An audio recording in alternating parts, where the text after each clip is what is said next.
अस्सलाम वालेकुम सामीन, welcome to my channel voice of Mona. हमारी आज की स्टोरी का नाम है नाज़ो की कहानी।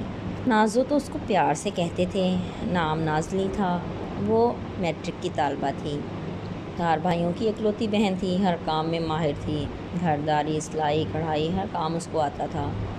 फिर नाज़ो के लिए रिश्ता आया। वो लाहौर में ही रहती थी। शादी उसकी सियालकोट में हो रही थी। उसके इम्तहानात होने वाले थे। सब ने बोला इम्तहानात के बाद शादी रखते हैं। इम्तहान ख़त्म हुए तो फिर शादी की तैयारियां शुरू हो गईं। शादी के बाद उसे इस्लामाबाद रहना था क्योंकि उसके शौहर की नौकरी वहाँ थी। शादी हो गई, वो ब्याह कर आ गई। नाज़ो के मियाँ का नाम नदीम था। नदीम ने उससे बात तक नहीं की। शादी की रस्में ख़त्म हो गई तो वो इस्लामाबाद चला गया। नाज़ो अपने कपड़ों और चीज़ों में खुश थी। उसे भी महसूस नहीं हुआ। फिर नदीम ने कोई रब्ता नहीं किया। नाज़ो की माँ एक दिन आ गई तो उसने महसूस किया कि नाज़ो भी नदीम का नाम नहीं लेती। नाज़ो ने नदीम की माँ से पूछा तो उसने बताया कि नदीम इस्लामाबाद में है और वहीं रहेगा। नाज़ो की माँ नाज़ो को भी वहाँ भेजना चाहती थी और नाज़ो की सास भी चाहती थी कि नाज़ो वहीं चली जाए। लेकिन 3 माह हो गए थे। नदीम आया और ना ही उसने नाज़ो की कोई ख़बर ली और ना ही नाज़ो को लेके गया। फिर नाज़ो को उसकी माँ अपने घर ले आई।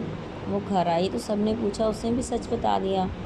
नाज़ो की माँ ने नदीम से ख़ुद बात करने का सोचा। उन्होंने फ़ोन किया तो नदीम ने बात ही नहीं की। फिर इन लोगों ने नदीम के घर वालों को बुला के सारी बात की तो नदीम की माँ ने रोते हुए बताया कि वो किसी और को पसंद करता था। हमें अंदाज़ा नहीं था कि वो मानेगा नहीं, हमें माफ़ कर दे। फिर इन लोगों ने नदीम से कहा कि नाज़ो को तलाक दे दो, ऐसे नहीं करो, इसको या तो उसका हक़ दो या उसको आज़ाद कर दो। फिर नदीम ने तलाक भेज दी। नाज़ो अपने घर आ गई। वो किसी भी एहसास से आ रही थी क्योंकि नदीम ने उससे बात ही नहीं की थी। फिर नाज़ो 2 साल तक माँ के घर ही बैठी रही। फिर एक दिन एक रिश्ता आया। वो शख्स शादीशुदा था और 3 बच्चों का बाप था। नाज़ो की उससे शादी हो गई। नाज़ो वालिदैन के कहने पर फिर शादी कर चुके थे। लेकिन ये इंसान अच्छा था। नाज़ो को इज़्ज़त देता, उसका ख्याल रखता। नाज़ो भी उसके बच्चों को संभाल रही थी। वो हर मुमकिन उसका ख्याल रखती।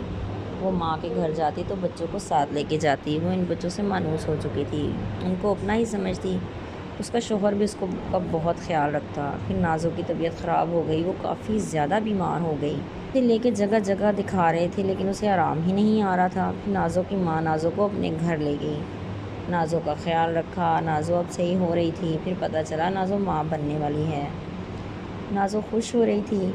फिर वो माँ के घर ही रही। उसको लेने उसका शौहर आया तो उसकी माँ ने कहा अभी नहीं भेज सकती। फिर वो चला गया। वक़्त गुज़रता गया। नाज़ो को अल्लाह ने चाँद सा बेटा अता किया। नाज़ो उसे देख देख के खुश हो रही थी। उसकी खुशी का अल्लाह ने ख़ुद सामान पैदा कर दिया था। जीते रहिए, खुश रहिए। मिलते हैं अगली कहानी के साथ।